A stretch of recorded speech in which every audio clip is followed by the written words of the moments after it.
Ashama harka fuunee jirtu hordoftoota fi dhaggeeffattoota keenya kabajamoo oduu belbeltuu amma nu geette qabna. Xumuraatti turtiin keessan nu faana haa ta'u isiniif jecha kabajamoo obbo Lammaa Magarsaa gara biyyaatti akka deebi'anii fi yeroo ammaa biyya keessa akka jiran odeeffannoo nu gahee irraa qulqulleeffachuu dandeenye jirra.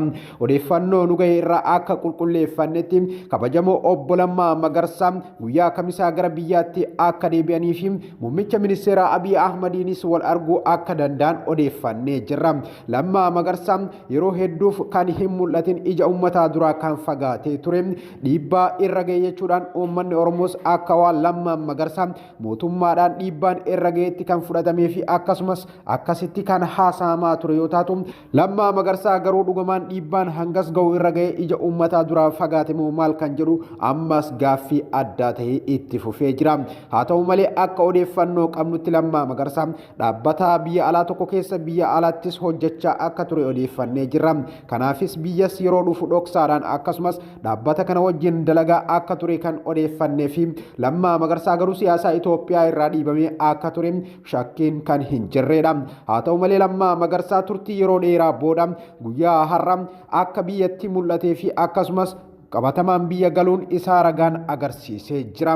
Lammaa Magarsaa muummicha ministeera Abiy Ahmed wajjin miltoo guddaa kan ta'ee fi akkasumas qabsoo uummata Oromoo fuudhuudhaan muummicha ministeera Abiy Ahmeditti nama dabarsee laate yoo taatu yeroo sanitti garuu amantaa guddaadhaan Lammaa Magarsaa of caalaa angoo biyyatti hogganuu Abiy Ahmeditti akka nama amanetti Abiy Ahmed biyya haa hogganu jechuudhaan qabsoo cimsaa fuudhee Abiy Ahmeditti kan kennedha.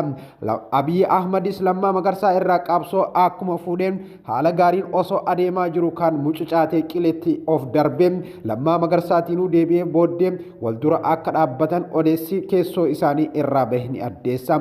Abiy Ahmed yaada idaamuu jedhuun kan as bahe yoo taatu Lammaa Magarsaa yaada idaamuu kana fudhachuu akka hin dandeenyee fi yaada kana duratti akka wal dura dhaabbatan odeeffannoo qabnu irraa qulqulleeffannee jirra. Kanumarraa ka'uudhaan Lammaa Magarsaas yeroo dheeraaf ija ummataa duraa kan fagaate yoo taatu booddee irra garuu Lammaa Magarsaa karaa onlaayinaatiin barnoota irra akka turee fi akkasumas dhaabbata tokko keessa dhaabbata biyya alaa keessa hojjechuu akka eegale booddee irra odeeffannee jirra.